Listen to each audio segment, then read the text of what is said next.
Good evening. A guilty verdict in the Florida trial of a billionaire Colombian drug dealer. Carlos Later was accused of smuggling cocaine by the ton into the U.S. Bruce Hall was in the courtroom for the case of the drug cartel kingpin finally forced to face justice. After struggling for a week to reach a verdict, several members of the jury were in tears as they returned their decision in the trial of Colombian drug lord Carlos Later. Their verdict made a strong statement. On count 1, conspiracy to bring drugs into the United States, guilty. On 9 specific drug charges, guilty. On the main charge, conducting continuing criminal activities, which carries a mandatory 10-year to life sentence, guilty. This is a victory for the good guys, and by the good guys I mean the American people. This is truly a major victory in the war on drugs. Mr. Later fully intends to appeal this verdict. And we're fully convinced that when the dust settles after this trial is over, that he'll be awarded a new trial. This trial was not a fair trial. Carlos Later believed that he could act with impunity, that he could find safe haven, and in fact, he didn't find safe haven. The extradition process worked. In the 1970s, Carlos Later developed one of the largest drug transportation systems in South America, pioneering the use of airplanes to smuggle more than 18 tons of cocaine into the United States. He called it his duty to his country to haul cocaine. Half the people in Colombia made a living directly or indirectly from cocaine. The Later verdict now may be used to expand the fight against international drug trafficking. I think now you have a government that is more willing to go after some of the international drug dealers heretofore who we seem to kind of look the other way. And the next target may be the Bahamas Prime Minister Lyndon Pinling. There was testimony in this trial that Pinling received at least $5 million to let drug traffickers use some of the Bahamian islands. Federal prosecutors say they will recommend that Carlos Later be given a sentence that will ensure he is never eligible for parole. Bruce Hall, CBS News, Jacksonville. Another accused big-time foreign drug trafficker is waiting to go on trial in this country, and some influential people back home in Honduras are not happy about it. Richard Schlesinger reports tonight on the hard realities of narco-politics and how it's impeding the war on drugs. In a country as poor as Honduras, it is easy to be a Robin Hood. These tobacco workers are employed by Ramon Mata, a man they consider a hero, a man U.S. and Honduran authorities consider one of the biggest cocaine dealers in the world and one of those responsible for the murder of an American drug enforcement agent. The major drug traffickers do take some resources in order to generate support in communities. Before he was captured and brought to the United States last month, Mata, who was reportedly worth billions, spread his money around, becoming known as a rich man who cared about the poor. When this neighborhood in rural Honduras needed a school, the only person rich enough to build it was Ramon Mata. Now, every child here sits in a class with the name of a suspected drug lord painted on each desk. Mata also created jobs in this town as the owner of a cigar factory.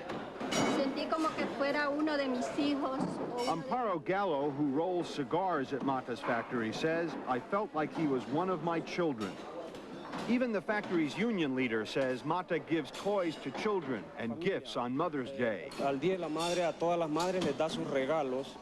But while he was carefully cultivating his Robin Hood image, the Hondurans believe Mata spent millions buying up legitimate businesses, increasing his influence over this country's frail economy.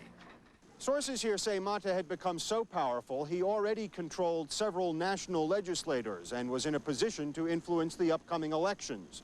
Officials here were worried that if Mata was not arrested and soon, he would never be brought to trial.